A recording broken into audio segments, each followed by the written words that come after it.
I've now seen the play that I probably anticipated more than any other in my life, and it exceeded my expectations. Jerusalem is the greatest 21st century play I've seen, and Mark Rylance's performance is as good as any. Jez Butterworth's play is set during one day, St George's Day, when John Byron and his dilapidated mobile home face eviction from his illegal campsite in a Wiltshire wood. And it's also when the annual local fete stirs memories, when his enemies gather and friendships are tested. In the course of the 3-hour play, we're presented with a picture of an underclass who society can't accommodate and wants to pretend don't exist. It's a kind of state of the nation play, and that nation is seen as controlled and anodyne with its freedom squashed. A mythical past is evoked and the present found wanting.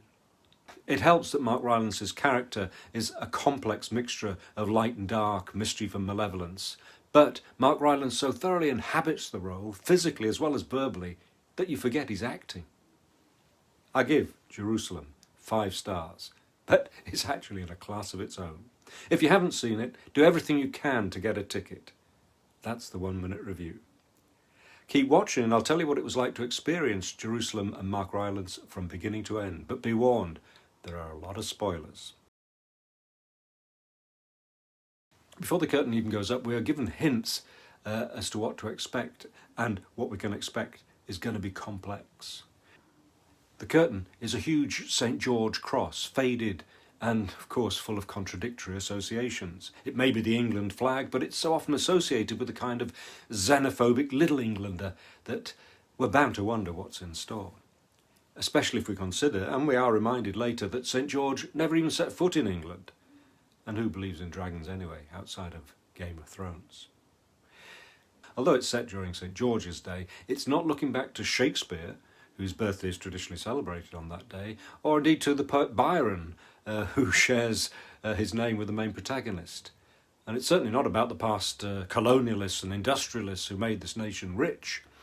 A young woman dressed as a fairy, possibly a flower fairy, walks onto the stage in front of the flag and sings Jerusalem. The immortal opening lines hang in the air, and did those feet in ancient time walk upon England's mountains green? Well, they didn't, but it's a prelude to a play that has a lot to say about English myths. As she's finishing, there's a jolting shock of very loud dance music playing. The curtain goes up on a nighttime scene in a wood where there's a rundown mobile home and lots of people having a rave. The set, designed by ULTZ, is made up of real English oak trees, and it looks like a real mobile home, or trailer as the Americans would call it. Despite the mess, you feel you're in the land of Robin Hood and Midsummer Night's Dream, and it's something that should be conserved. Everything's going to happen on this set in the course of this one day in this tight, perfectly constructed play. Incidentally, it's the same set design as the original, and ULTZ is just one of the entire creative team that's been resurrected. The rest being director Ian Rickson, the lighting designer Mimi Jordan-Sherin, and sound designer Ian Dickinson. So the scene's been set. The exploration of a faded present and a mythical past, gatherings that will reveal the characters, and the girl that will be the downfall of Rooster Byron. Then it's dawn and the site is deserted. The messy state of this clearing in the woods is now clear. 2 council officers, played by Niky Wardley and Shane David Joseph, arrive and at precisely 9 o'clock serve an eviction notice on Rooster because he's annoying his new neighbours on the recently built estate on the edge of this Wiltshire wood. We also learn later that the council may be planning to build on this woodland, which may be why it's taken them 27 years to come up with an eviction order. Their mechanical Jobsworth approach is amusing but also inhuman. When they go, we get our first proper sight of Rooster John Byron. Straight away, we're made to sit up in our seats as he clears his head by doing a handstand in a trough of water and then propels himself out of the trough and onto his feet. It's the physical act of a gymnast, impressive for an actor in his 60s, or indeed any age. And we may see from that although he's something of a slob, he's a fit slob. He then proceeds to spray the audience with liquid and throw eggshells at them. Well, that's one way to get attention. The great theatre critic Kenneth Tynan once said of John Gielgud that he was our greatest actor from the neck up. Well, you couldn't say that about Mark Rylance. He's certainly one of our greatest actors, but he gives a tremendously physical performance as the free-spirited traveller. He walks with the puffed chest of a cockerel.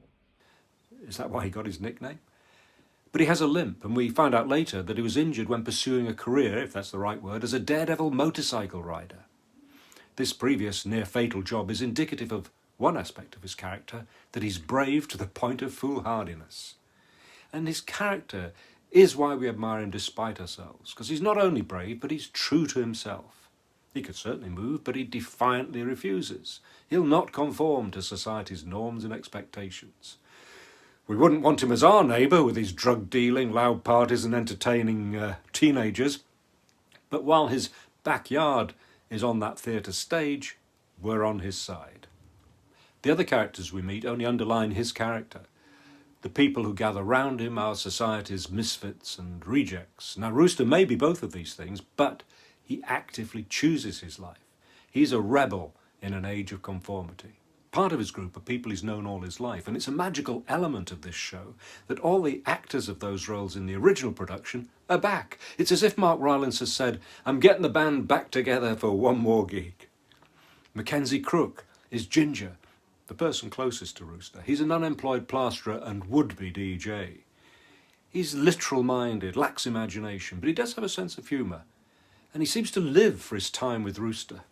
He's also shown to be a coward on more than one occasion. Such a contrast to Rooster, who has flights of fantasy, sees a much bigger picture, and doesn't actually seem to be too bothered about who he's with.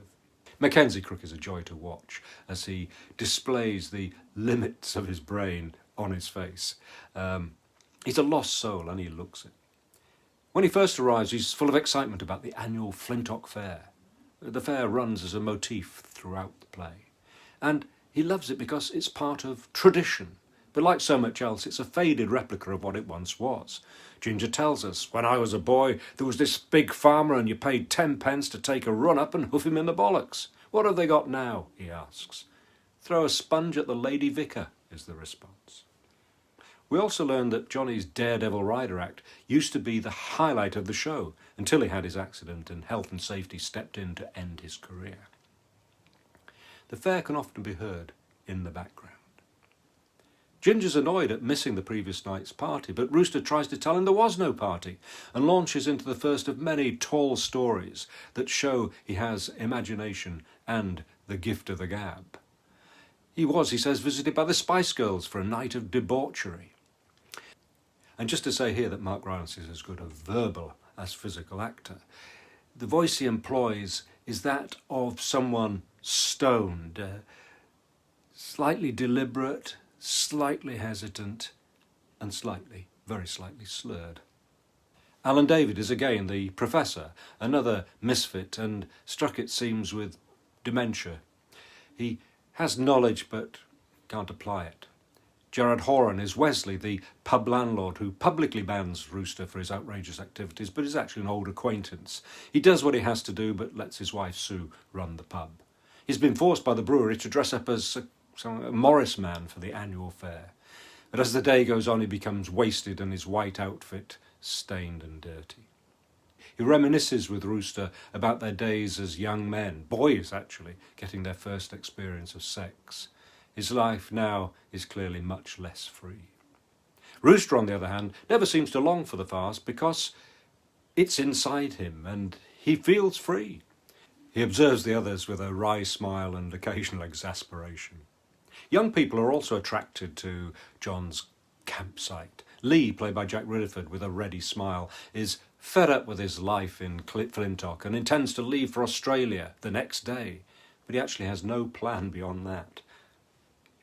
Davy, played by Ed Kear with an amusing offhand delivery, has literally a dead-end job. He slaughters cows at an abattoir all day. He's no ambition to leave Wiltshire. In fact, he's positively hostile to the idea. I leave Wiltshire, my ears pop, he says. He and the others are part of an underclass, unnoticed and unheard by the London elite. Two girls appear, P and Tanya, barely 16. They're played by Kemi, Awoderu and Charlotte O'Leary. They mention their 15-year-old friend Phaedra-Cox, the reigning May Queen who's gone missing. At the end of Act 1, we hear in the distance the PA announcing the opening of the fair. Act 2 begins again with the fairy, whom we now think is probably Phaedra, singing The Werewolf, a song about someone who can't help attacking young maidens. It's now afternoon. Outcasts, leeches, undesirables, says Johnny about his companions. They discuss how the beginning of May is a traditional time for misrule. Johnny's in his element. He fantasises about leading a Flintock rebellion that will go down in history. And he tells yet another story.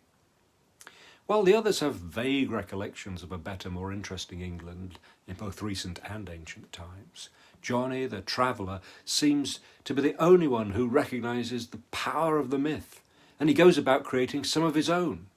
They're all funny, but this I found the funniest. It's about the time he met a 100-foot giant who'd walked from Land's End. The giant tells him he built Stonehenge, although Johnny says that could be bullshit. They mainly talk about the weather.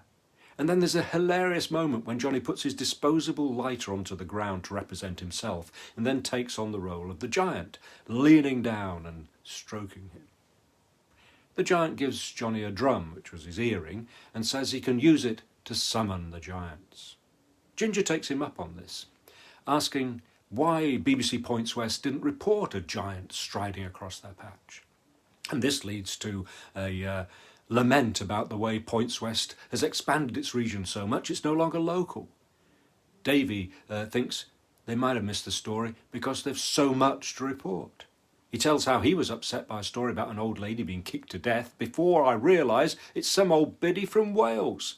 How could I possibly care less, he concludes.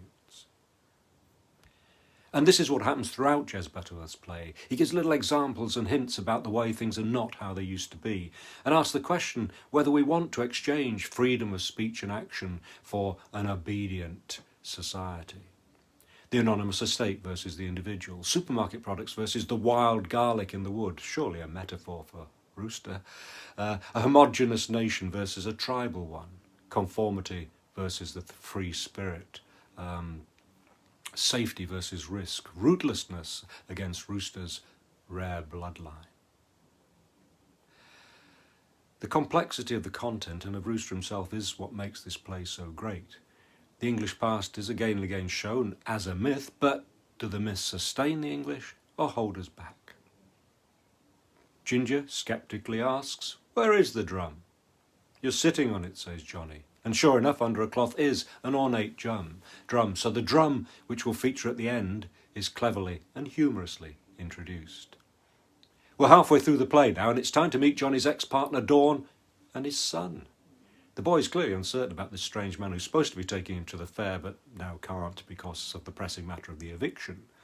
Dawn, played by Indra Ovay, still cares about Johnny, but has chosen a more conventional life.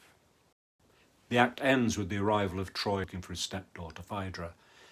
He suspects Rooster knows where she is. Troy's another acquaintance from Rayback and is played by the final member of the original cast, Barry Sloane. With a boxer stance, he's incredibly sinister. His threat to Johnny is chilling. But Johnny remains affable, but he's clearly worried in a way that we haven't seen till now. Nevertheless, he boldly hints that Troy may be physically attracted to his stepdaughter. And it can't be coincidence that in Greek mythology, Phaedra falls in love with her stepson.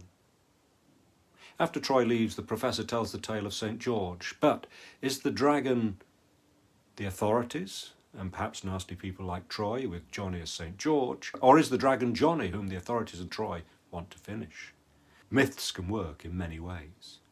Then Phaedra emerges from the mobile home. Act 3 begins, and we're at the end of the day. Jez Butterworth has lit all the fuses. We know it's coming to a climactic explosion. Phaedra persuades Johnny to dance with her. But at that moment, her stepfather Troy and his two brothers arrive. We hear them beat Johnny up inside the caravan and even brand him. They leave. In the distance, the fair is winding up. Johnny emerges. He's covered in the blood that he's previously referred to metaphorically. He's badly injured. Like a wounded animal, he writhes on the ground. It's a terrible and upsetting moment when you see all that prejudice against him made manifest. But eventually, being the determined man he is, he gets up. The physical part of Mark Rylance's performance continues to the end. But then so does the verbal part. He's one more meeting with his son, who's got lost in the wood, and his parental advice is, don't listen to no one and nothing but what your own heart bids. Lie, cheat, steal, fight to the death, don't give up.